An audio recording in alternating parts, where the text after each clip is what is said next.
Well, good morning. Today you join me at Stanwick Lakes Fisheries, where I'm here to film the first part in a new series we're going to be bringing to you, where I travel around the country and fish open access day ticket waters that absolutely anyone can go and fish, to hopefully give you an insight in how I approach them and why I love fishing day tickets so much. Day ticket lakes are right up my street. I'm really busy with work, so fishing day ticket lakes means I can just pay the night fee, drop in for a night, and then drift off to work the next day, hopefully with a fish or two under my belt. We're on Mallard. There's a couple of hundred lovely fish in this lake, so I know there's a very good chance in a bite. And if I wanted a bit more of a challenge, I could drop over to Elson's, so there's good variety, as there is with many day ticket venues across the country. With this series, we're hoping to fish at all manner of day ticket venues in the UK, from small little intimate tricky pits to massive pits with loads of fish in, where I'm fishing for a big hit at a time, hopefully something that you can all relate to and inspires you to get out on the bank. When I approach day ticket lakes like this, there's a few things I consider beforehand. Firstly, with it being a day ticket, there's going to be other anglers and you don't know how many people are going to be there or where they're going to be, so I fish off the barra, I keep it loaded so that I can move quicker than anyone else should I see any fish activity that inspires me to get round there. Well, I've found a spot I'm really happy with, so I'm just in the process of getting a little bit of bait in. I'm kneeling down and just make life a little bit easier, don't have to pelt the cast as much. It's only short, it's only probably 30 yards out, so I'm going to put probably 12 spods in, like so, right on that marker float. Give the fish a little bit of bait. I'm putting in a mixture of boilie, pellet and particle. There was a little bit of silkweed out there, so any of that would just flutter down nicely. I used a new product, the chopper, to chop the boilies in half, as they'll flutter down on top of the weed and present exactly how I want them to. And then hopefully with the additional particle and a little bit of pellet in the mix, gives me a few other hook bait options and a few other flavours for the fish to pick up the scent and close in on the spot. So this session I've opted to use the cell and the hybrid from Mainline. The cells are tried and tested, proven bait. It's probably gone into every lake in the country, and I'm sure a lot of the carp will know it as a good food source. And then the hybrid's a mixture of the cell and the activate base mix. Again, another proven fish meal bait. So there's a couple of different bits and bobs in the bucket, giving the fish a few different options, as well as a few different hook bait options for me, should I choose to mix it up a little bit. Well, with the sun out and the fish up in the water column as they are today, I'd be a fool not to try a Zig. I use them everywhere I go and most of the time catch a fish or two on them. All a Zig Rig is a suspended hook bait up off the bottom of the lake. So I've got a 5-foot hook link here. It's 5.5 foot deep. I'll have one end attached to my lead, which will be on the bottom of the lake, and then a floating hook bait which pulls my hook up, so right below the surface where the fish are swimming, my hook bait's presented nicely, ready to catch the fish in the bottom lip. On this occasion, I'm using a little piece of black foam, as I find in the higher layers of the water, its silhouette's lovely on the sunlight and gets me a few extra bites than a colour-bitted foam might on a dull day when I'm fishing lower in the water column. A lot of people seem to have a preconceived idea that the carp spend their whole life swimming around the bottom of the lake looking to eat anything that falls in their path. This really isn't the case, and I think you'd be surprised just how much time the fish spend swimming around the upper layers of the water off the lake bed itself. This is when a Zig can really come into its own. All year round I catch fish on Zigs, whether it be 3 foot in a 20-foot lake, or as today, 5 foot in a 6-foot lake. You've got so much scope to experiment with the water column and see where the fish are feeling comfortable to swim and feed at.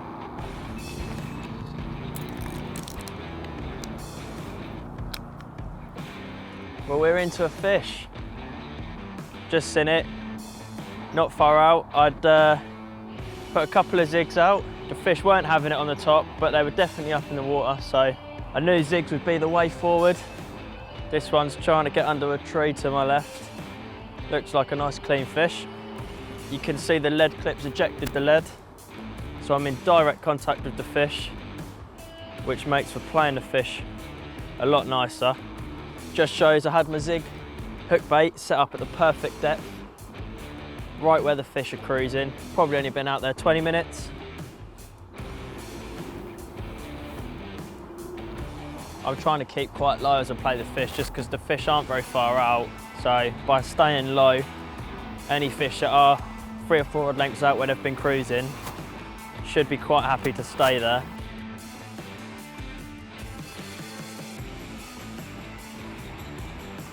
It just goes to show I selected the right choice of peg early doors.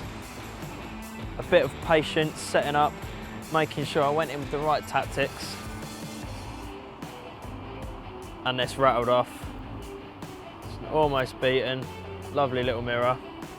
Hopefully she gets in the net. There we go, one in the bag. Hopefully the first of many.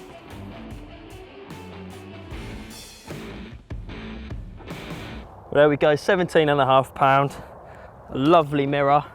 Taking on a Zig, so I'm more than happy to be off the mark. Let's have a closer look at her. There we go, the proof's in the pudding. The sun's out, the fish come up in the water, but they weren't interested in feeding on the top, so I went with the Zigs, a tactic I've got loads of confidence in, and this just goes to show how deadly they can be. Taking a few inches under the surface, and there's plenty of time for a few more.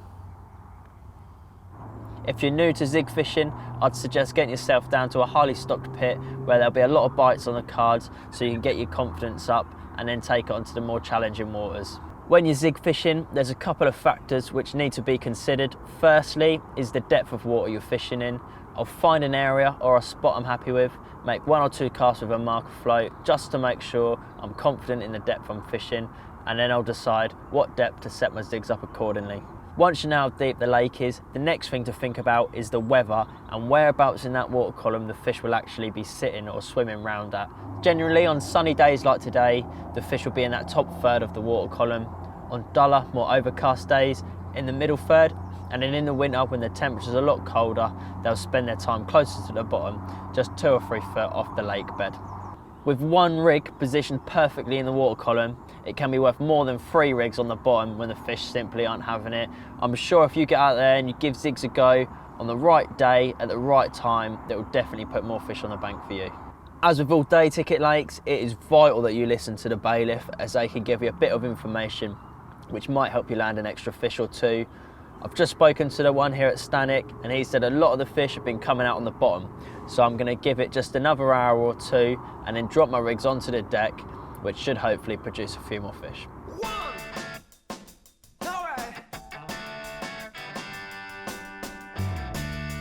Come on. Yeah. Oh, that's a really nice one. Here we go. Yeah. 1, 2, 3, 4. Come on. And they're boshing in the corner. Probably even a 20 pounder. Happy days.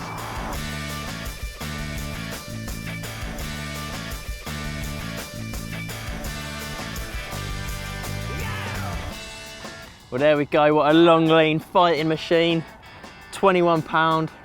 This fish is almost certainly older than me. You can see it's been about a few years, but what a cracker. On a lovely evening like this, what more could you ask for? Well, this is the hinge stiff rig. It's my favourite pop-up rig and one that I'll take absolutely anywhere. Very simple to tie when you've tied as many as I have. It's a size 6 chod hook, then tied to a size 8 swivel using the stiff chod filament in 25 pound. I've got a little micro hook ring swivel under there, which I use to attach the bait. Off the other end of the size 8 swivel, I've got a loop knot tied in our 20 pound fluorocarbon. This creates the boom section, so it will sit down nicely over any debris on the bottom. Underneath the anti-tangle sleeve, there's a figure of 8 loop knot. That goes onto a quick chain swivel, or what gets pulled into a lead clip. I've got that on one rod, so I'll show you the rig for the other. So this is your generic blowback rig. It's tied using a bit of shrink tubing rather than a rig ring on the shank of the hook, but it's the rig that I use for any bottom baits, or in this case, wafter fishing. I like this rig over the hinge stiff because it just helps the bait sit a little bit lower to the lake bed. So maybe if the fish are a little bit shy or a bit more conspicuous about what's going on, this will be the rig to use. All it is a size 4 hook, knotless knotted, onto our 35 pound gravel brown, soft coated braided hook link. I like the 35 over the 25 as it's a little bit stiffer, so it helps kick away from the lead when you feel it down on the cast. Just covering the eye of the hook and the knot, there's a small piece of shrink tubing which helps the hook turn when the fish sucks in the bait. About 10mm up from that, there's a break in the coating of the braid where I've got a little dollop of putty just to help the hook link sit flat on the bottom. And then about 7 inches away from that blob of putty, underneath the anti-tangle sleeve, is a figure of 8 loop knot, again which I use to loop onto a quick change swivel.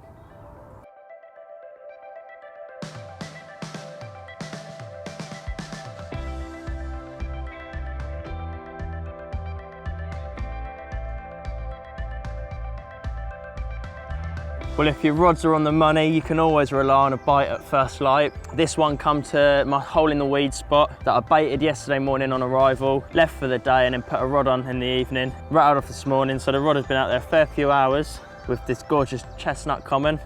What a lovely fish.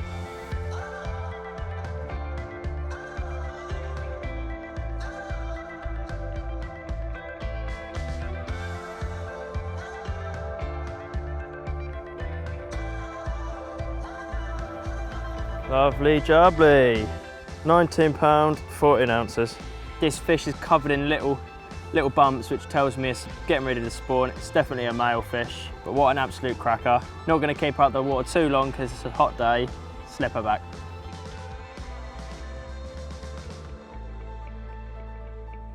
Throughout the day, I've been able to pick up the fish's feeding habits. As soon as I put 2 spoms of bait out, they feed hard and fast for just a few minutes. And then as the pellets disperse in the water, so do the fish. So I'm putting the bait out thick and fast, couple of spods every 10 minutes, keep the fish drawn into the area with my rig positioned right in the middle.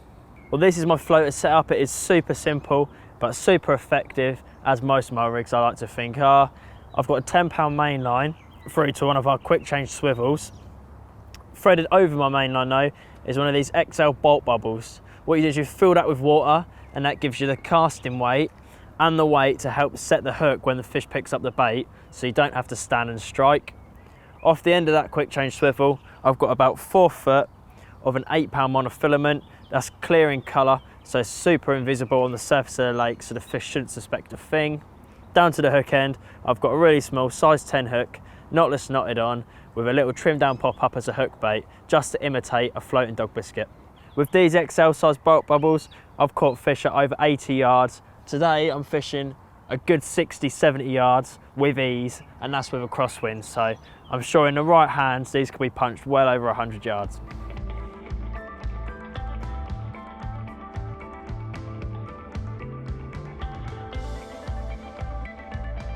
Well, the fish has got me weeded up solid down the other end of the lake, so I'm going to slacken off, give it a couple of minutes and see if the fish frees itself. Whilst it's doing that, I can see there's no more mixes out in the peg, so I'm going to put a couple of spods out just to induce the other fish into feeding. Fingers crossed this one will swim free and find its way into the net.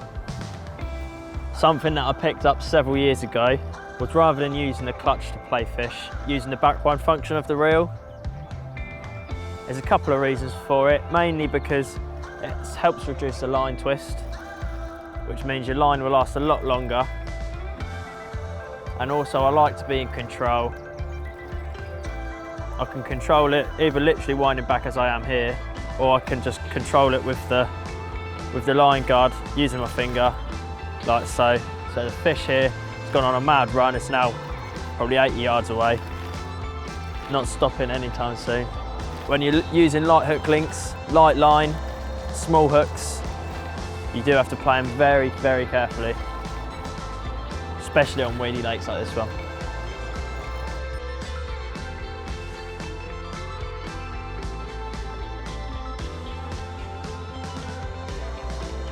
Lovely common. She's in. Take that one all day long. 27.6, day ticket common carp. I really wasn't sure if this one was going to find the net. I had it on a light 8-pound hook link and just 10-pound main line. and it absolutely melted off down the lake in front of someone right down the other end. Got me weeded, so I put the rod down, put a bit more bait in so the fish kept feeding whilst I tried to see if this one would set itself free, and luckily for me it did. I picked up the rod, bent back into it, and what I thought was a big ball of weed was actually just this chunky common carp.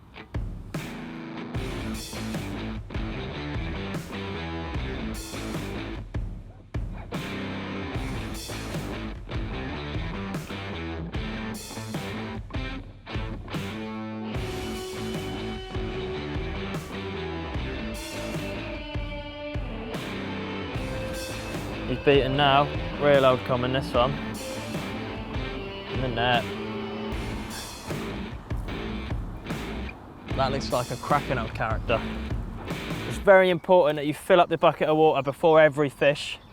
That bucket left out in the sunlight will heat up a lot quicker than the lake water will, so I don't want to be pouring really warm water on the fish because it'll only distress it more than it already is. And then you can get her up for a quick picture. Hold the fish nice and flat for the best pictures you'll ever get. Big smile, and you're well away. What an incredible carp. I didn't think my session could get any better, especially being the first part in the new series we're going to be bringing to you, fishing day ticket venues. This one, just over £20, 8 ounces, is the absolute cream of the crop. I'm chuffed to bits of this.